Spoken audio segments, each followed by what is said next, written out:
I'm Sophia, 36 years old. And that evening at the Langston Grand Hotel, where my sister hosted her 15th wedding anniversary, I nearly lost the last bit of trust I had left in the only family member still in my life. The ballroom shimmered with candlelight, crystal glasses clinking in elegant rhythm. A server passed by, setting a champagne flute in front of me with a polite smile.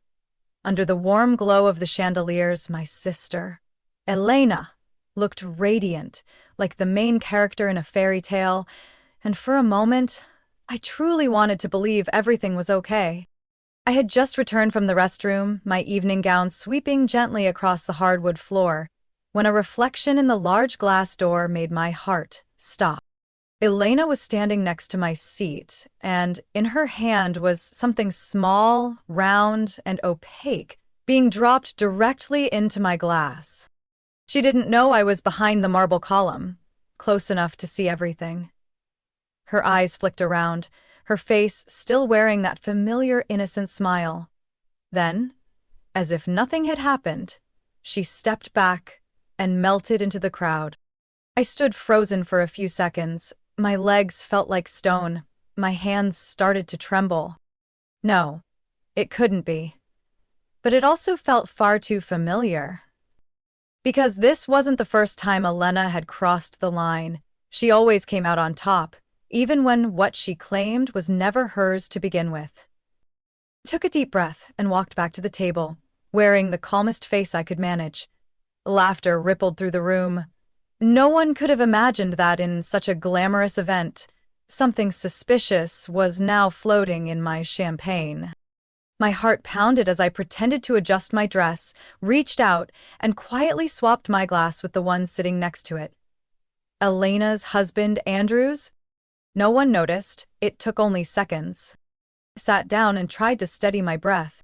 My sister had just dropped something into my glass at a grand celebration in front of over 100 guests, and I had given that glass to the man she vowed to spend her life with.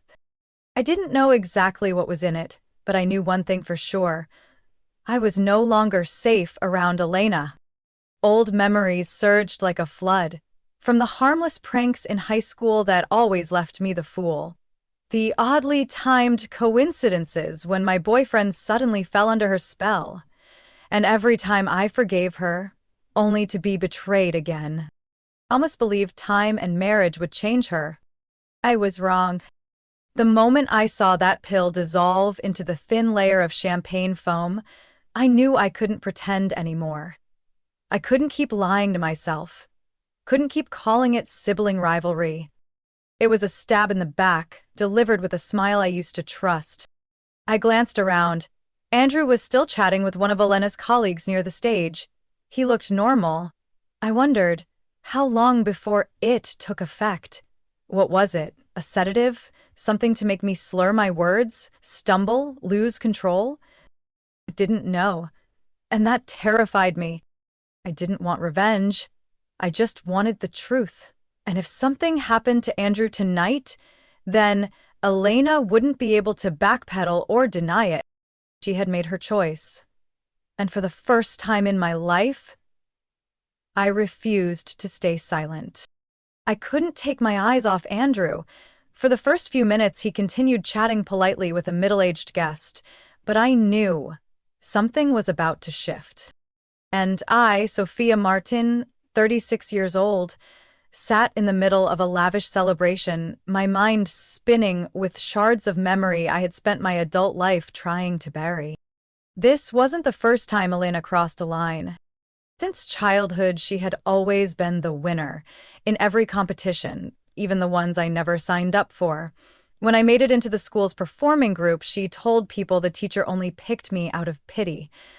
When I won a scholarship to Illinois State, she said, only second-tier schools would take you, and somehow, whenever I was genuinely happy, she found a way to dismantle it. I used to think I was being paranoid, that it was just sisterly rivalry, like my mother always said whenever I tried to talk about it. But the coincidences kept coming. Too regular, too calculated to be accidental. I once dated a guy named Ethan back in college. Everything was going fine. until Elena, who had already graduated, suddenly dropped by for a visit right on Valentine's weekend. 3 days later, Ethan broke up with me without a single explanation. 2 weeks after that, I saw photos of the two of them skiing together in Aspen on social media. And Elena? She sent me just one message. You should be more careful who you date. Some people aren't worth mourning. It took me a full year before I could open my heart again. But the most bitter moment was when I landed a marketing manager position in Denver at a company I'd dreamed of since college.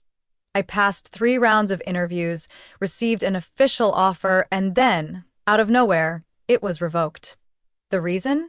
An anonymous email from a former acquaintance accusing me of manipulating past coworkers to fake a recommendation letter.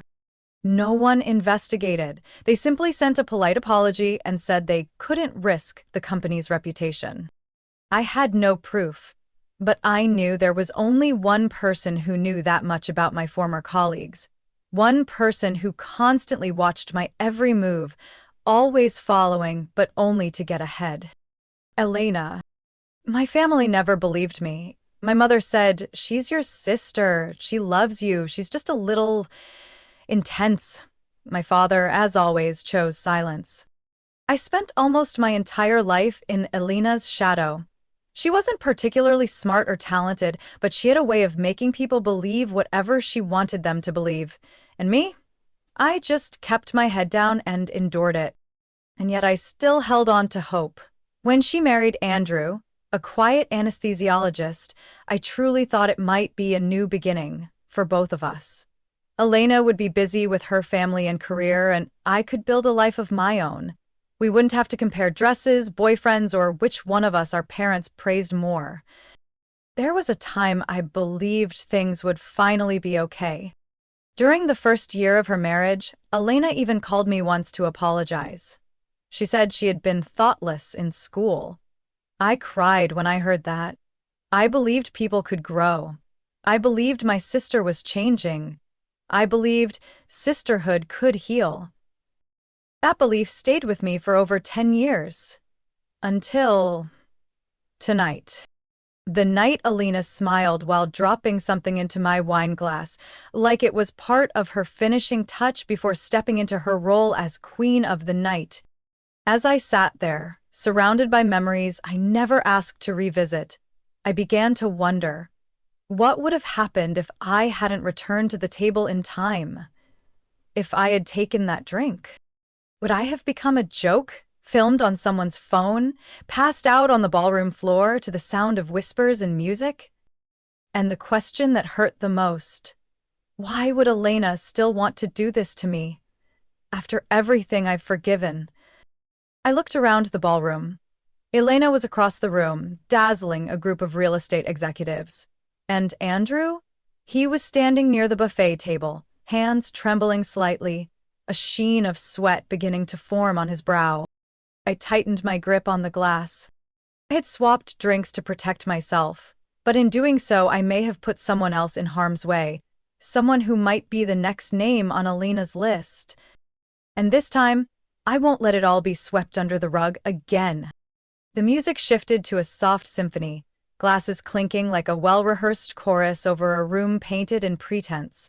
I stayed seated, eyes locked on Andrew, the man my sister once introduced as the love of her life, her soulmate, the only one who truly understood her. Now, he stood there, unsettled, hands in his pockets, his eyes clouded with exhaustion. I got up, picked up the switched glass, and made my way toward the display of white orchids. Near it was a small path leading to the terrace. Just as I reached it, his voice called out behind me. "Sophia." I turned. Andrew was walking toward me, his tie loosened, nose slightly flushed from wine, but his eyes still sharp. "Hiding out here?" He chuckled, trying for humor, though his voice was rough. I nodded. Couldn't handle the string quartet anymore. It makes me feel like I'm at a funeral, not a celebration. Andrew laughed. Not a light, free laugh, but the kind that comes from someone who's been pretending for too long. "Honest," he said slowly. "A funeral might feel more honest." I frowned at him. Sorry, that sounded darker than I meant it to, he added quickly. I'm just tired of the party? Or tired of playing the happy husband for the past 15 years? I asked, half out of curiosity, half because I needed to know if my instincts were right. Andrew didn't look surprised. He stared at me for a long moment, like weighing whether to let something slip. You always see things more clearly than most, Sophia. I think Elena's never forgiven you for that. I didn't say anything. What was there to say? He sighed, leaning against the balcony railing. The lights from the ballroom cast a glow on his face, highlighting the fine lines near his eyes, lines I had never noticed before. This marriage, he began, it's like a greenhouse. Looks polished on the outside, but suffocating inside. I was struck by how painfully accurate the metaphor was. We really did love each other, Sophia, truly. But Elena? She doesn't know how to love someone unless she can control them. I turned away, staring at the twinkling city lights in the distance, my heart heavy. Not because he was wrong, but because I knew all too well what he meant. I used to think I could help her change, Andrew continued. But everything became compromise, one-sided. Do you know what it's like living with someone who constantly questions and analyzes every move you make? I turned back to him. I lived like that my whole childhood. A long silence stretched between us. We both knew it was true. And maybe that was why Andrew was telling me all of this. Why me, and not someone else? You know she put something in your drink, don't you? He asked suddenly. I clenched the glass in my hand. You saw it too? Not directly, but I felt it. She has this way of planning everything, and when she's planning, it's like she's playing some high-stakes chess game. My heart pounded. Do you know what she was trying to do? I asked quietly. He shook his head. But I know she's terrified of losing me. The thing is, that fear doesn't make her hold on with love. She clings with control. Threats? Sometimes emotional manipulation? There were times I even doubted myself. A cool night breeze swept past us, chilling and bitter. I don't even feel like myself anymore, Sophia, and tonight, seeing you, the one person Elena's never been able to fully manipulate, I felt like I could finally breathe. I looked up at him. There was nothing romantic in his eyes. It was something else, like a silent plea for help. You're the only normal person left in my world right now. I froze. Inside the ballroom, Elena still glowed in the crowd, the reigning queen of her social empire. No one suspecting the cracks beneath her heels. I placed the glass down on the stone ledge. Tonight, I don't want to be a bystander anymore, Andrew, I said. You shouldn't have to carry this alone. He nodded, his eyes betraying a deep, quiet gratitude. And in that moment, I knew. The performance Elena had been staging all these years was finally approaching its final scene. I returned to the table after speaking with Andrew, my mind spinning. What he shared didn't surprise me, but it made me feel sorrowful. For him, for me, and for the fact that I had always known who Elena really was, yet spent years clinging to the illusion that I'd been too hard on her. I didn't believe that anymore, not after tonight. My champagne flute, or more accurately the one Elena had intended for me, still sat on the table. But now it was joined by something else. A chocolate-covered strawberry, placed delicately on a napkin folded like a flower petal, and a small ivory card, written in black ink. For the only sister I've ever loved. I almost laughed. After all the cryptic remarks, cold glares, and manipulations hidden behind every tender gesture, she still had it in her to write something so sweet. Even if it was hollow, it made my skin crawl. I didn't sit down. Instead, I stepped back, my eyes locked on the glass. Something in the reflection from the chandelier caught my attention. I leaned closer, discreetly shielding my view with the clutch in my hand. Along the inside rim of the glass was a strange residue. Thin, nearly transparent, but definitely not champagne bubbles or melting ice. My chest tightened. I'd seen this before, not in my own life, but in a story my college best friend Lily once told me. Lily once told me her roommate suddenly came down with severe diarrhea right before the biggest internship interview of the year. Even stranger, after she got sick, someone who just happened to know the interview schedule took her place. Someone a lot like Elena. At the time, I didn't let myself think too much about it, but now the past and present were colliding in the most terrifying way. I looked up and froze. Through the large mirror across from our table, I saw Elena. She was standing among the crowd just a few feet away. Her eyes were locked on me. But what chilled me wasn't her stare. It was the reflection I'd seen just moments earlier, before I noticed her standing there. The mirror had captured everything clearly. Elena walked up to the table, glanced around, gently opened her clutch, pulled out a tiny white object and dropped it into the champagne flute. This flute! Then she backed away. My hands went cold. She didn't know I had seen, but I had. Clearly. I couldn't wait any longer. I walked quickly to the drinks area where Andrew stood. Elena was now caught in conversation with a group of in-laws, unable to see us. "Andrew," I said softly as I approached, "care to toast with me?" He turned and smiled. "Haven't you had enough already?" "Just one more, but it has to be champagne, for the occasion." He shrugged and agreed.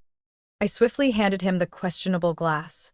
With my other hand, I grabbed an orange juice from a passing tray, masking the swap. "To you," I said, locking eyes with him. "And to things left unsaid." Andrew raised an eyebrow but clinked glasses with me. He took a long sip. I only touched my lips to the glass and kept watching him. Across the room, Elena turned just in time to see me drinking. Her lips curled ever so slightly, her eyes sharp with calculation.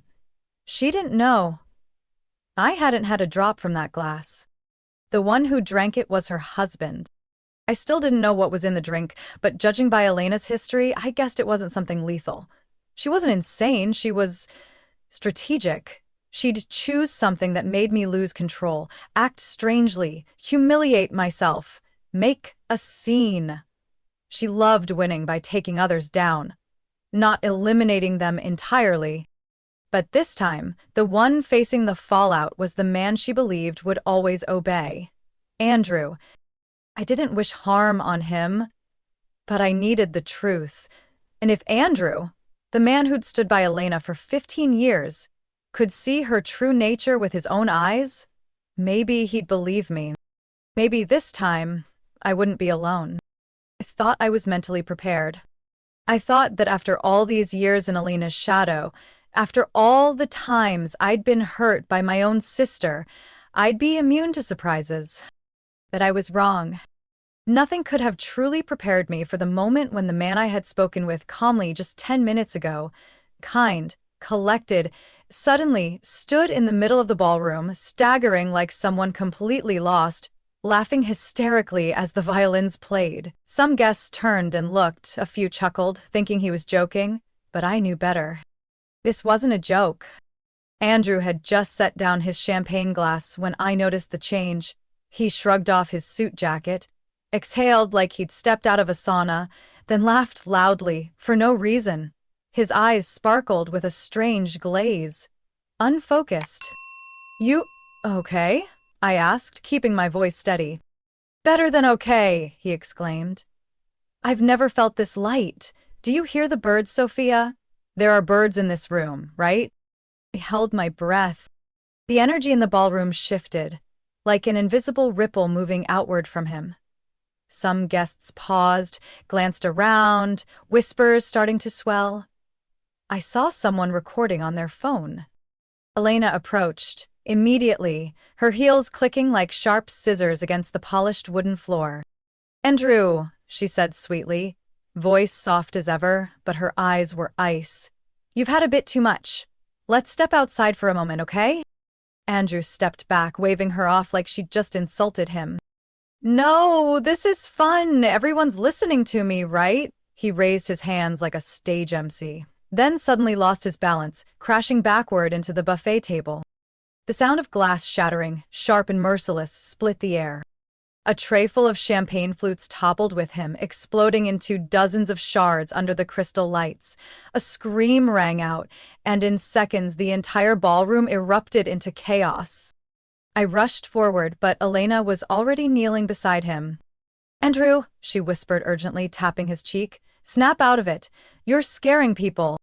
Andrew opened his eyes, but they were unfocused. He mumbled something like, "I'm dreaming. Yeah, just dreaming." A hotel staff member approached, visibly pale. "Would you like us to call an ambulance?" "No, he's just drunk," Elena nearly yelled. I knelt on the other side of Andrew. "Elena, he's not drunk. He's reacting to something. Alcohol doesn't make people ramble and see birds indoors." Elena snapped her head toward me, eyes blazing. "What are you talking about?" "Telling the truth," I said, meeting her gaze. "He drank the glass of champagne you meant for me." In that instant, I saw something I had long wondered if I was just imagining. Real fear in Elena's eyes. It lasted only a second, then she snapped back to composure. "Don't be ridiculous," she snapped. "I don't know what story you're trying to spin, but he just had too much to drink. He'll be fine." "I'm not fine," Andrew whispered. "Everything is spinning." He tried to stand but collapsed again. The hotel staff cried out, "I'm calling an ambulance right now!" That's when my parents arrived, clearly alarmed. My mom, a retired nurse, immediately stepped forward and checked Andrew's pulse. "He's not just drunk. His hands are shaking, pupils dilated. Possibly drugged," she said quickly. "Call for help. No delays." Elena staggered back like she'd been slapped. She clutched her purse, eyes fixed on me with a look that could only be described as pure, seething hatred. "This isn't over," she muttered before turning and walking toward the door, her heels striking the floor like cold steel. I said nothing. I didn't need to. Andrew was lifted onto a stretcher minutes later, still groggy but stable. As the ambulance pulled away, I stood in front of the Langston Grand, once a symbol of Elena's glittering dreams, and saw only a cold, fake building. I didn't know how tonight would end, but I knew one thing. That swapped glass hadn't just revealed Elena's true nature. It had begun to unearth something much deeper. I don't remember exactly how I got to the hospital. Everything after the ambulance left the Langston Grand was a blur, like I'd stepped out of a play where I was no longer the audience, but the one pulling back the final curtain. Andrew was rushed into the ER the moment we arrived. My mom stayed with him, calm and professional as ever. My dad was on the phone nonstop, updating relatives, coordinating with the doctors. I sat silently in the waiting room, mind blank, hand gripping my purse strap until my knuckles turned white. Then Elena walked in. Gone was the dazzling gown. Gone were the red lips and heels. She wore a long gray coat, hair messy, makeup smudged beneath her eyes.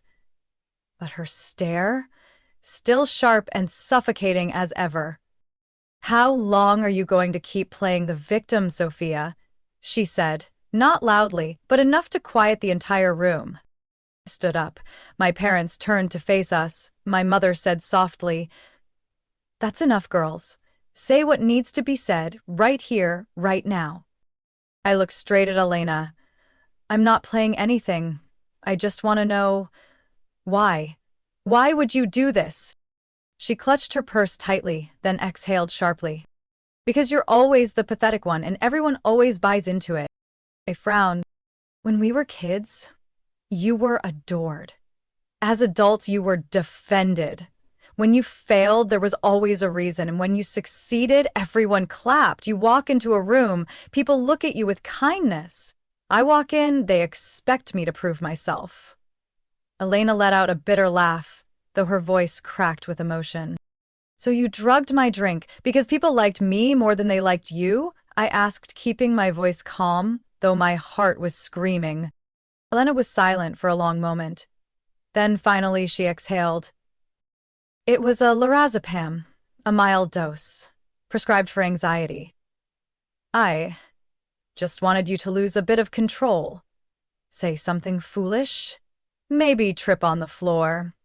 Just enough for people to see you're not as perfect as they think. The room turned cold. But you didn't expect the glasses to be switched, my father said, his voice lower and more disappointed than I'd ever heard. Elena turned to him, trembling. I didn't mean to hurt Andrew, I swear.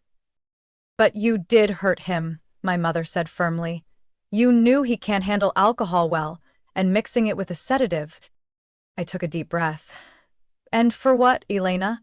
Because you thought I was trying to seduce your husband? Just because we talked for 10 minutes? Elena glared at me, then her shoulders slumped. He looked at you like you were the only light left in his life. Do you know what that feels like? When the man who slept beside you for 15 years looks at your sister the way he used to look at you? Her words were like a knife, but not aimed at me, at herself. I froze. Not because of her accusation, but because, for the first time in my life, I saw my sister. Broken. The door swung open. A doctor entered. Family of Mr. Callahan? He asked. That's us, my mom replied quickly. He's awake, stable, but he's showing some mild neurological symptoms. We'll monitor him for a few more hours to ensure there are no lasting effects from the drug. Did he say anything? I asked. The doctor nodded. He asked to see someone named Sophia. Elena flinched. I followed the doctor but glanced back. Elena hadn't moved. Her eyes were hollow. The lighting in the hospital room was softer than the waiting area. Andrew lay in bed, hooked to an IV. He looked pale, but his eyes lit up when he saw me. You saw everything, didn't you? He whispered. I nodded. I'm sorry, he said, for putting you in danger, for letting it go on this long. I held his hand. Now you have to choose. No one can save you from Elena except you. Andrew exhaled deeply. I'm leaving, as soon as I'm discharged. I've been collecting evidence for the past 2 years. Messages, recordings, journal entries. I think I'm finally ready to end this cycle. I squeezed his hand tighter, not because I loved him, but because he was a human being who had been consumed by someone I once called sister. And for the first time, we were both stepping out of that darkness. Together. A week after the disastrous anniversary night, my family gathered in my parents' living room, a place that once held the laughter of Christmas mornings and childhood games between Elena and me. Now it felt as heavy as a courtroom. My dad sat in his familiar leather chair, fingers intertwined, eyes distant. My mom placed a teapot on the table, but no one touched it. I sat across from them, clutching a silver necklace. My 20th birthday gift from Elena, the last one I'd ever accepted. Elena arrived late. She walked in thinner, with dark circles under her eyes, her face bare. For the first time in years, she stood before us with no mask. Not proud Elena, not glamorous Elena, just a shattered woman trying not to collapse completely. Before anyone says anything, she spoke up, I need to share this. No one stopped her. Elena pulled out a folder and placed it on the table. I saw the label printed on it. Diagnostic Report. Borderline Personality Disorder, BPD. She looked at me, then at our parents. I started seeing a therapist after what happened. I was evaluated by a behavioral specialist. The diagnosis is borderline personality disorder. I'm not saying this to excuse anything, but at least now I know why I acted the way I did. The room fell into silence. My father leaned back in his chair and closed his eyes. My mother covered her mouth, nodding quietly. Elena, I asked, are you planning to continue therapy? She nodded. Twice a week. I also joined a support group specifically for women dealing with control issues and emotional dysregulation.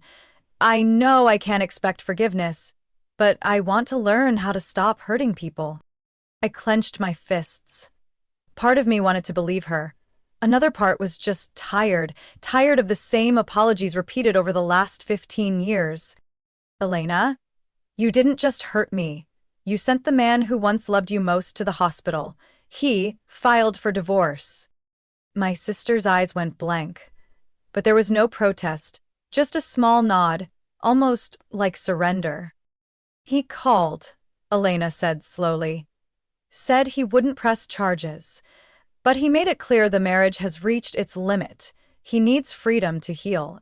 And I understand. My mother's eyes welled up. My father stayed silent. As for me, for the first time in years, I didn't feel angry. I just felt light. The kind of lightness that comes with pain. I won't erase what happened, I said, but I won't let it define me either. Elena looked at me. Do you want me out of your life completely? I shook my head. I want boundaries. Clear ones. I won't be your friend, I won't check in, and I won't share my life with you. But if you're truly committed to healing, and you show that with actions, not just words, then maybe, one day, we can start again. From a distance. She swallowed hard and nodded again. Thank you, for at least leaving me a path. After that family meeting, I returned to my small apartment in West Seattle, where the sunset slants through the old wooden window frame, where I used to cry through nights from Elena's wounds. But now, it's the safe space I built for myself. I started seeing a therapist regularly, for the first time in my life, not because I was broken, but because I needed to truly understand myself after years of living in constant defense and doubt. I learned how to set boundaries, say no to what wasn't mine, and stop enduring as a form of love. Andrew moved out of their old house and rented an apartment near the river. He sent me a short text. Thank you for turning on the light when I was still in the dark. We weren't anything to each other, except two people who had once been emotionally controlled by the same person. But maybe that's why we understood each other better than anyone else could. Elena? I heard she deactivated her social media, canceled all business meetings for 3 months, and temporarily moved in with a friend in Oregon. No one knew for sure if she'd really changed. But I knew one thing. I was no longer the little sister trying to please the world. I was Sophia, a woman who knows who she is, who no longer accepts relationships built on obligation. 6 months later, Seattle eased into autumn, the streets blanketed with red, gold, and deep brown leaves. Like the city was shedding its skin, ready for a new chapter. I sat at my usual cafe near Gasworks Park, hands wrapped around a warm latte, eyes on the stream of strangers walking past the window. I had gotten used to this quiet. The mornings without Elena's texts, the nights without strange late calls, the absence of that invisible weight I used to carry to brace for something vague but always looming. My life now wasn't dramatic, but it was real and safe.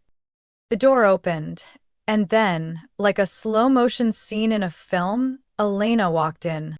Her hair was shorter, tied back. No heavy makeup, no overpowering perfume. She wore an olive green coat, simple jeans, and worn sneakers. No longer the woman who had to make an impression in the first glance, but someone learning how to show up without applause. I gave a small nod as she approached. Hi. Hi, Sophia, Elena replied, sitting down across from me. An awkward silence hung between us. I broke it first. I was surprised to get your message. I've been thinking about this for weeks, she said, but it wasn't until now that I had the courage to send that message. I nodded slightly. She continued, her voice trembling but steady. I'm moving to Seattle. I've accepted a new job as a coordinator at a crisis counseling center. It's temporary, but it's a start. I couldn't hide my surprise. That job, it's not exactly the image you used to present. I know, but therapy made me look hard at myself, and I can't rebuild my life if I keep clinging to who I used to be.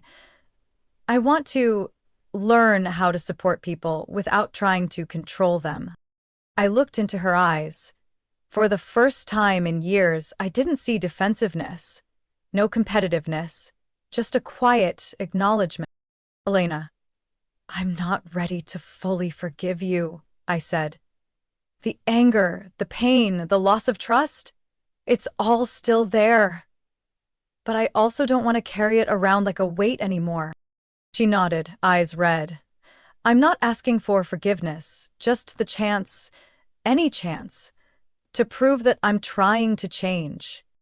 I looked at her, my voice calm. If you're serious, I'm open to trying family therapy, but only under one condition: honesty, patience, and no deflection. I can't go back to how things were, Elena, but if we can move forward, slowly, then I'll walk with you. She cried, quietly, not dramatically, just like someone who's touched something they thought was lost forever. We didn't hug, but for the first time, I didn't feel the need to shield myself when sitting beside her. After that meeting, we began family therapy every 2 weeks. The first few sessions were hard. I wanted to quit more than once. But I stayed, and so did she. She didn't interrupt me like before. She didn't deny or make excuses. She listened and learned to let silence become useful instead of a tool for pressure. One afternoon in late November, as we finished our 4th session, Elena paused in the parking lot, the golden hour light settling on her shoulders. I used to think perfection was the only way to be loved, she said. That if I lost, I'd be abandoned, but you're here, still facing me, and maybe that's what family really means. I didn't answer right away. Then I gently said, you don't have to beat me, Elena. You just have to be real with yourself. We never hugged during any of our sessions, but each word spoken no longer cut like a knife. It stitched together a small piece of the fabric we'd torn for years. I don't know if we'll ever return to being sisters the way we once were, but I know this. Forgiveness isn't about denying the pain. It's about choosing not to let it shape the rest of your life. If you've ever been hurt by someone in your family, I want you to know, setting boundaries doesn't make you weak. It makes you real. And sometimes you are the only one who can break the cycle of pain that has lasted for generations. As for Elena, she's learning how to live without needing to win. And I've finally learned how to live without staying on guard. Sophia's story is a powerful reminder that not all family wounds heal with time. Sometimes they must be faced, named, and actively healed. Setting boundaries doesn't mean cutting ties, but protecting your peace. Forgiveness doesn't come from forgetting, but from the courage to confront. In real life, no one can heal you but yourself, and sometimes that journey begins with daring to say, enough. What do you think about Sophia's journey and the choices she made? Share your thoughts in the comments. And don't forget to follow the channel so you won't miss more deep, honest stories about family and life.